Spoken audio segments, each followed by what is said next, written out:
Yeah. Well, we didn't lead the show with this because we didn't want to start on a grumpy note, or maybe it's not a grumpy note because you know what?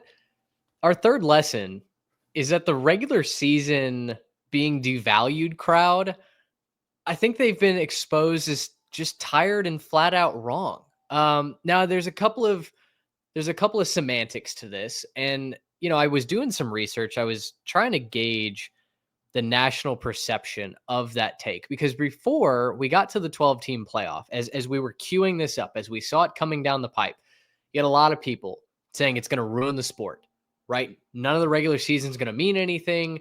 It's going to be the same old teams that make the 12 team playoff, and we've taken away the novelty and the unpredictability of this game. Wrong. Wrong. I mean, all of this year was a throwback to 2007. Every single week it felt like we had something unexpected. And while I think if you're upset about, Pitt not being able to end West Virginia's season in a crazy game on rivalry weekend to close the season, if you're upset that Michigan didn't doom Ohio State's season by coming out of nowhere to win that game, then you're probably not going to be happy, right? At this point, I may question if you're going to be happy ever again watching college football because our game is changing, right? It's a little bit of keeping up with the Joneses. But outside of that, Trey, like I struggle to even comprehend how that is still an argument. Again, because after the first round of the playoff, the system worked. We got classic after classic. We were just, fully wrapped in as far as attention goes all throughout the regular season. I thought this year was a roaring success, and to argue otherwise, like I said, I just kind of wonder if maybe college football isn't for you anymore. Well, okay, a couple things. I'm going to start with what you just said, because we all agree that 2007 was like the gold standard of modern college football, chaos and fun. And that was a year that we had a BCS championship where two teams got in.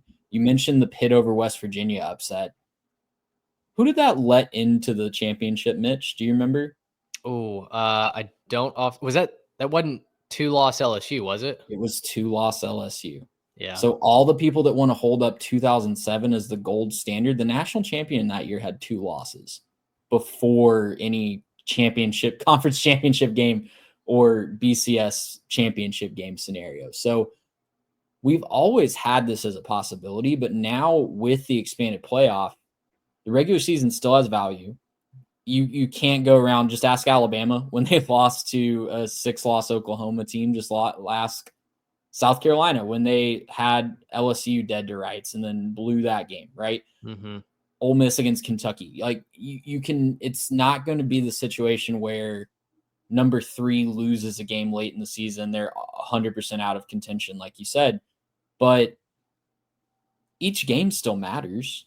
You might get a mulligan, but if you use up your mulligan, then you're out of mulligans. And that game that you weren't expecting to use your mulligan on all of a sudden mattered a whole lot. So I think what I love about the expanded playoff and what I've always loved about the expanded playoff, we'll talk about scheduling here in just a little bit, but yeah, we're never going to have truly balanced scheduling.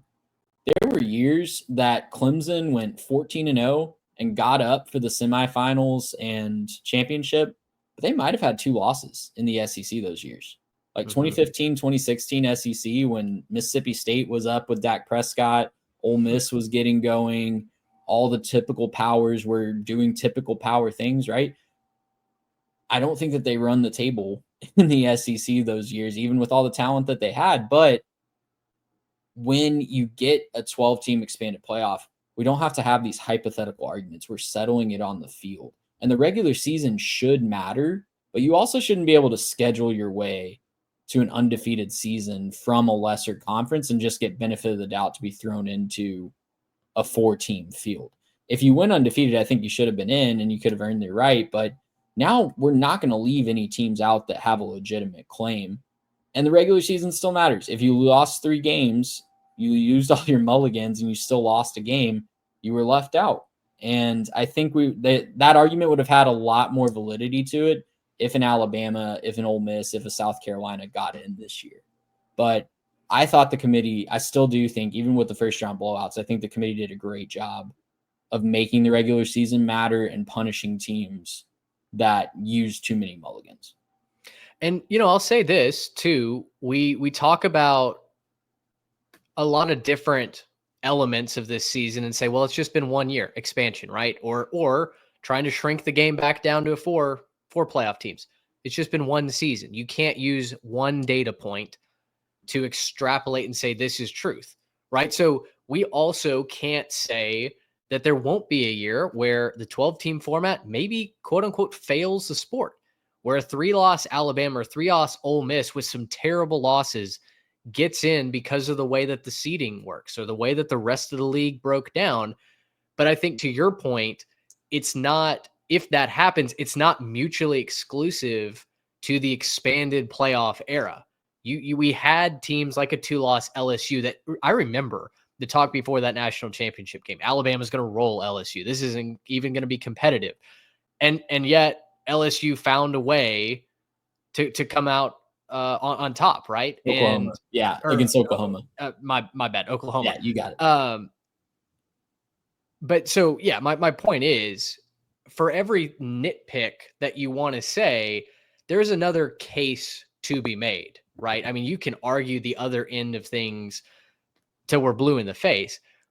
I just look at from a 30,000 foot view.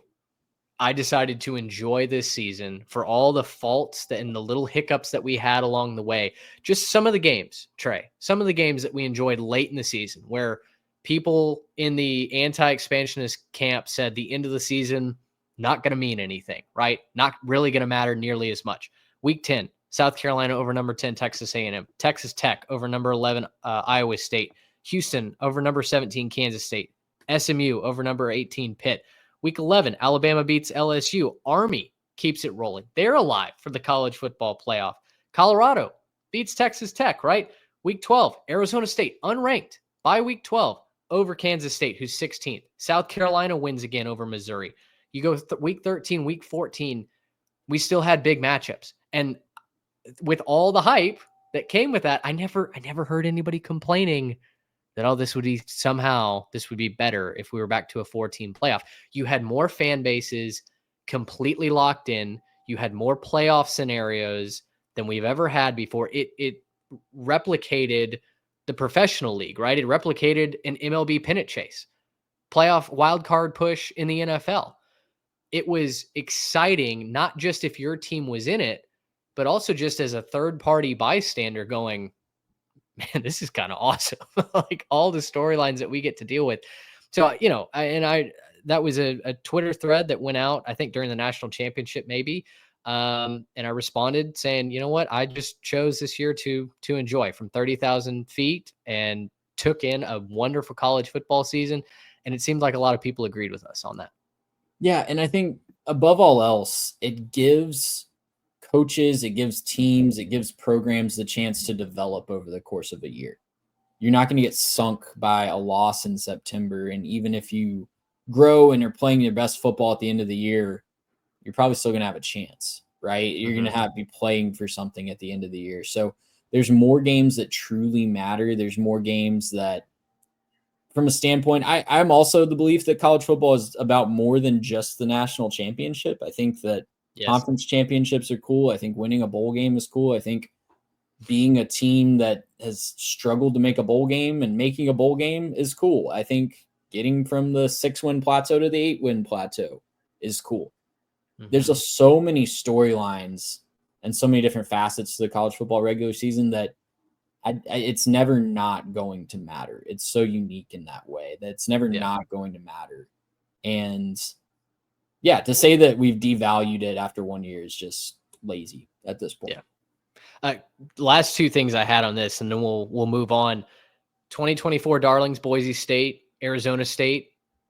We don't get to enjoy their runs. We don't get to enjoy that Peach Bowl Classic. We don't get to enjoy Ashton Genty's farewell in the Fiesta Bowl, if not for an expanded playoff, right? Like there's real value to having those teams get to trailblaze pass for their program to the college football playoff. And finally, and the bottom line for me, Trey, was that college football fans in general got what they wanted. They got to see a national championship decided on the field through multiple rounds, not just a semifinal and a national championship, which historically have not been all that competitive. We got to watch a team overcome real adversity, real hurdles, real hate from the media, from the outside influences, pave their way to a national championship. I think both for Notre Dame and Ohio State. I don't know how you look at those teams' stories and go, yeah, but it would have been better if it had just been 4 teams. Like, I'm at a loss there. Yeah, and we wouldn't have gotten to watch some of those players that made amazing plays. They would have opted out of Sure. the New Year's Six game, so we wouldn't have gotten more time watching those players. So yeah, 12-team playoff was a success for me. Full stop. I know it's extremely divisive in some corners of Twitter, so let us know where you land on that at 3TechPod. Write in, drop it in the comments in YouTube as well. Gracious him! How about that?